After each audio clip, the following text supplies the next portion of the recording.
Hello guys, welcome to my channel. আজকে একটা নতুন রেসিপি নিয়ে আপনাদের কাছে চলে এসেছি। তো প্রথমেই আমি চিকেনগুলোকে স্লাইস করে কেটে নিয়ে নিয়েছি।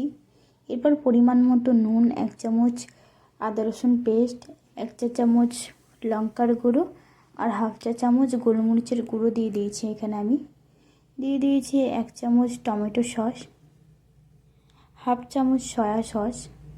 নুনের পরিমাণটা আপনারা কমই রাখবেন, সয়া সসেও নুন থাকেন, আপনারা প্রত্যেকেই জানেন। সবগুলোকে খুব ভালো করে মিক্স করে নেবেন। এরপর কিন্তু একটা গোটা ডিম এখানে আপনারা ফাটিয়ে দিয়ে দেবেন। আবারও সবগুলোকে খুব ভালো করে মিক্স করে নেবেন।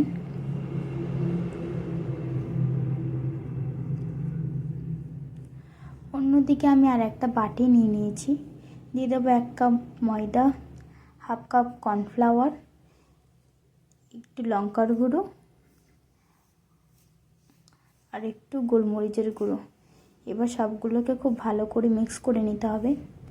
আর একটা পাত্র নিয়ে নিয়েছি, আমি দিয়ে দিয়েছি একটা গোটা ডিম।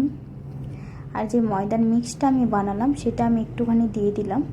এবার সবগুলোকে খুব ভালো করে মিক্স করে নিতে হবে। আবারও এখানে আপনারা একটু লঙ্কার গুঁড়ো অ্যাড করে দিতে পারেন। সবগুলোকে খুব ভালো করে মিক্স করে নিলাম। এরপর রেডি হয়ে গেছে আমার সবগুলো বানানো। এরপর চিকেনগুলো আপনারা ময়দাতে ডুবিয়ে আপনারা ডিমের কোটটাতে ডুবিয়ে দেবেন। আপনাদেরকে আমি পরস্পর দুটো করে দেখালাম, সেমভাবেই আপনারা করবেন। আপনারা দেখতেই পাচ্ছেন সব আমার পুরো রেডি হয়ে গেছে। এরপর আমি একটা প্যান নিয়ে নেব, দিয়ে দেবো সাদা তেল।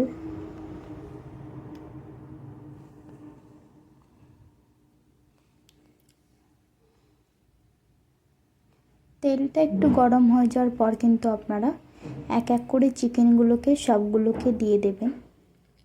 আর মনে রাখবেন আপনারা গ্যাসের আঁচটা কিন্তু আপনারা কমিয়ে রাখবেন, যাতে চিকেনের ভেতরটাও খুব ভালো করে মুচমুচে হোক।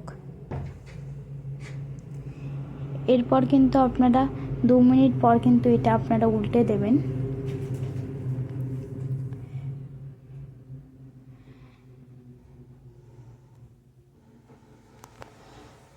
এইভাবেই কিন্তু 2 মিনিট পর পর আপনারা উল্টে নেবেন। এরপর কিন্তু আমার পুরো রেডি হয়ে গেছে, আপনারা দেখতেই পাচ্ছেন ক্রিসপি চিকেন। আপনাদেরকে একবার আমি ভেঙেও দেখালাম, তো আপনারা নিশ্চয়ই একবার বাড়িতে বানিয়ে খাবেন আর আমাকে কমেন্টে জানাবেন আপনাদের কেমন লাগলো রেসিপিটা। তো আমার চ্যানেলটা লাইক, কমেন্ট আর শেয়ার করে দেবেন। Thank you.